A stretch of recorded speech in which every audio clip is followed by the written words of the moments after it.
Let's sort the records in the animals table in ascending order by species. First, you need to make the field you would like to sort on the active field. In this case,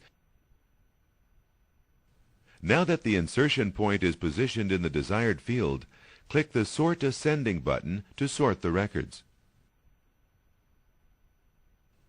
The table has been sorted alphabetically by species and redisplayed in the sorted order. Now let's sort the table by using the Sort Descending button. Now the records are sorted in reverse alphabetical order. Remember that you can sort based on any field in the table. If you want to sort your data on multiple fields, you can highlight more than one column at a time. Another way to select and work with specific records in a database is filtering. Filtering allows you to display just the records that meet your criteria and temporarily hide the ones that do not. There are two types of filtering available in Access: Filter by Selection and Filter by Form. Let's explore Filter by Selection first.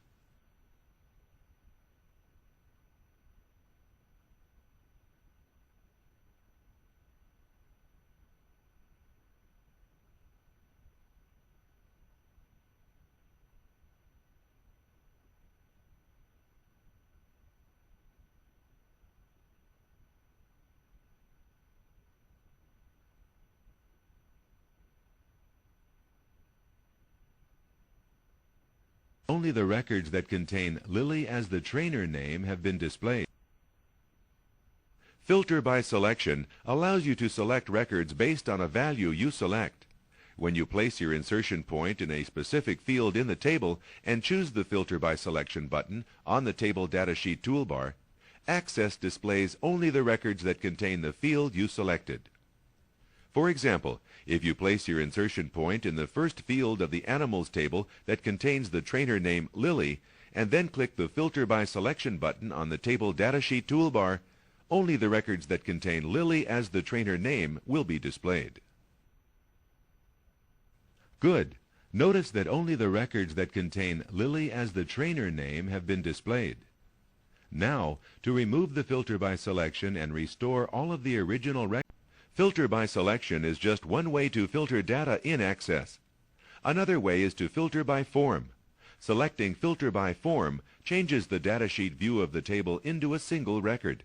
Each field in the Filter by Form record has a selection list that lets you choose from available values for that field. Let's use the Filter by Form button on the Table Datasheet toolbar to filter for the trainer David. Once you have done that, click the drop-down arrow in the trainer field.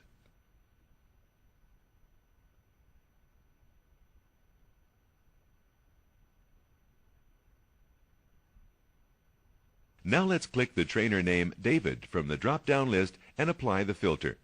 To apply the filter, click the Apply Filter button on the Table Datasheet toolbar. Notice that only the records that contain David as the trainer name have been displayed. To remove the Filter by Form and restore all records to the datasheet view, click the Remove Filter button on the Table Datasheet toolbar.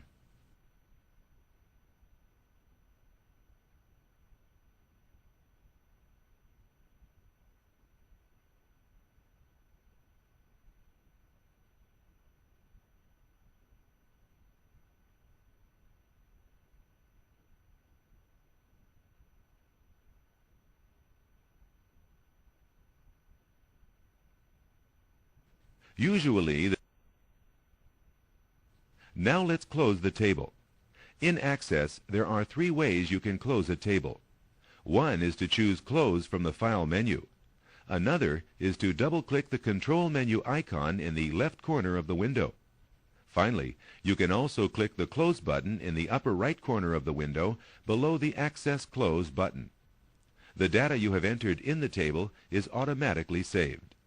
Let's use the Usually, the tables you work with in your database contain data that you have entered directly in Access Datasheet View or with a custom Access form.